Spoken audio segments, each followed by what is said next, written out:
ബംഗ്ലാദേശിലെ മതന്യൂനപക്ഷ വേട്ടയ്ക്കെതിരെ ബംഗ്ലാദേശ് മതന്യൂനപക്ഷ ഐക്യദാർഢ്യ സംരക്ഷണ സമിതി തിരുവനന്തപുരത്ത് നടത്തുന്ന പൊതുസമ്മേളനത്തിൽ RSS ക്ഷേത്രീയ കാര്യവാഹ് M. രാധാകൃഷ്ണൻ സംസാരിക്കുകയാണ്. തത്സമയം ഇന്ത്യ ഗവൺമെന്റ്, പ്രധാനമന്ത്രി, പാർലമെന്റ്, അതുപോലെ വിദേശകാര്യമന്ത്രി അവരെല്ലാം തന്നെ ബംഗ്ലാദേശിൽ നടക്കുന്ന ഈ ഹീനമായ അതിക്രമത്തെ അപലപിച്ചുകൊണ്ട് രൂക്ഷമായ പ്രതികരണങ്ങൾ നടത്തുകയുണ്ടായി. അവിടുത്തെ ഹിന്ദുക്കൾക്ക് സംരക്ഷണം നൽകണമെന്ന് ബംഗ്ലാദേശ് ഗവൺമെന്റിനോട് വിദേശകാര്യ വകുപ്പ് ആവശ്യപ്പെടുകയുണ്ടായി. അതിന് ബംഗ്ലാദേശിലെ താൽക്കാലിക ഭരണാധികാരിയായിട്ടുള്ള ഈ മുഹമ്മദ് യൂനുസ് അദ്ദേഹം നൽകിയ മറുപടി ഇന്ത്യയിലെ മുസ്ലിങ്ങൾ പീഡിപ്പിക്കപ്പെടുന്നു എന്നുള്ളതാണ്. ബംഗ്ലാദേശിൽ ഹിന്ദുക്കൾ പീഡിപ്പിക്കുന്നതിനല്ല നിങ്ങൾ, ഇന്ത്യയിലെ മുസ്ലിങ്ങളെ നിങ്ങൾ പീഡിപ്പിക്കുന്നു എന്നായിരുന്നു അദ്ദേഹത്തിന്റെ മറുപടി. അത് ബംഗ്ലാദേശ് ഭരണാധികാരി എന്നുള്ള നിലയിൽ അദ്ദേഹം പറയാൻ നിർബന്ധിതനായിരിക്കാം. പക്ഷെ അതിന്റെ പിറ്റേ ദിവസം നമ്മുടെ ഭാരതത്തിൽ ഒരു കാലത്ത് ഇന്ത്യൻ ബ്യൂറോക്രസിയുടെ തലപ്പത്ത് സർവ്വ സുഖ സൗകര്യങ്ങളോടും വിരാജിച്ചിരുന്ന 17 പ്രമുഖന്മാരെന്ന് സ്വയം കരുതുന്ന ആളുകൾ, 17 പേർ.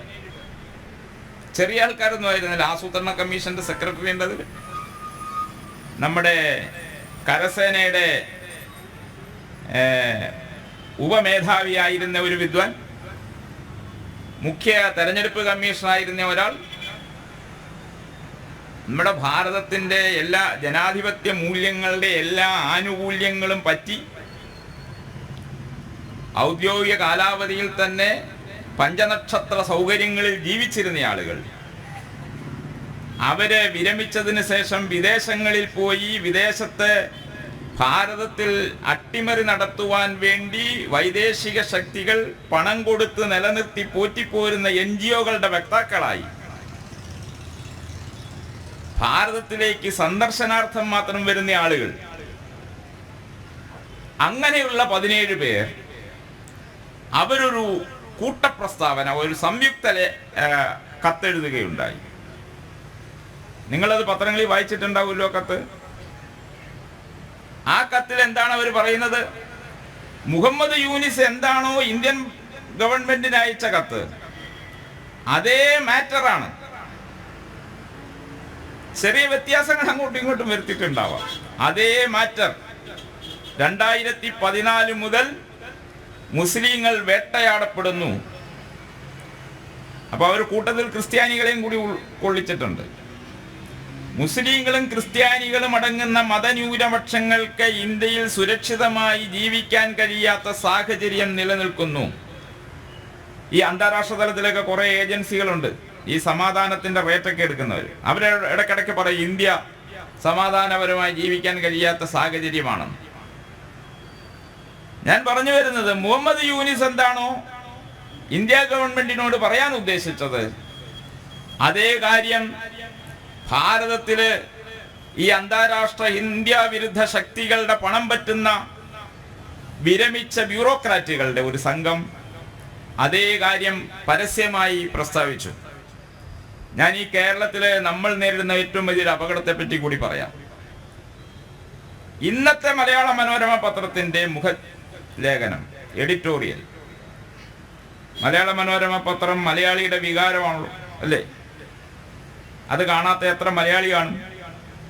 എഡിറ്റോറിയൽ വായിക്കുന്ന എത്ര പേരുണ്ടെന്ന് എനിക്ക് അറിഞ്ഞുകൂടാ. ഇനി അഥവാ അത് വായിച്ചാൽ അതിന്റെ ഉദ്ദേശം എന്താണെന്ന് തിരിച്ചറിയുന്നവർ എത്ര പേരുണ്ടെന്ന് എനിക്കറിയില്ല. പക്ഷേ മലയാളികളിൽ ബഹുഭൂരിപക്ഷവും കൈപ്പറ്റുന്ന പത്രമാണ് മലയാള മനോരമ പത്രം. ആ മലയാള മനോരമ പത്രത്തിന്റെ ഇന്നത്തെ മുഖപ്രസംഗം, ആ ലേഖനം എഴുതിയത് 17 പേരല്ല എന്ന് പറഞ്ഞിട്ടാണ്. എന്നുവെച്ചാൽ അത് 17 പേരുടെ അഭിപ്രായമല്ല, അത് ഭാരതത്തിന്റെ മുഴുവൻ അഭിപ്രായമാണ് എന്ന് പറയാനാണ് മനോരമ ശ്രമിച്ചിരിക്കുന്നത്. ആ ലേഖനത്തിൽ അവരുന്നയിച്ച വാചകങ്ങൾ മനോരമയുടെ എഡിറ്റോറിയലിൽ എടുത്തു പറഞ്ഞിട്ടുണ്ട്. അതിന് പറയുന്നു, 2014 മുതൽ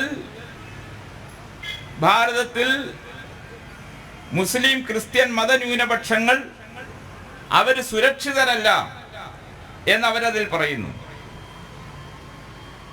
അപ്പം ഞാനിത് ചൂണ്ടിക്കാണിക്കാൻ, ഈ നെറ്റ്വർക്കിൻ്റെ വലിപ്പമൊന്ന് ചൂണ്ടിക്കാണിക്കാൻ പറഞ്ഞാണിത്. മുഹമ്മദ് യൂനിസ് ഒരു കത്തെഴുതുന്നു. ആ കത്തിന് അനുകൂലമായിട്ട് അവർക്ക് വിലക്കെടുക്കാൻ കഴിയാവുന്ന 17 പേരെ കിട്ടിയുള്ളൂ എന്നുള്ളത് നമ്മുടെ ഒരു ഭാഗ്യമായിട്ട് കരുതാം. ഒരുപക്ഷെ 17 പേര് മതിയെന്ന് അവർ വിചാരിച്ചിട്ടുണ്ടാവാം.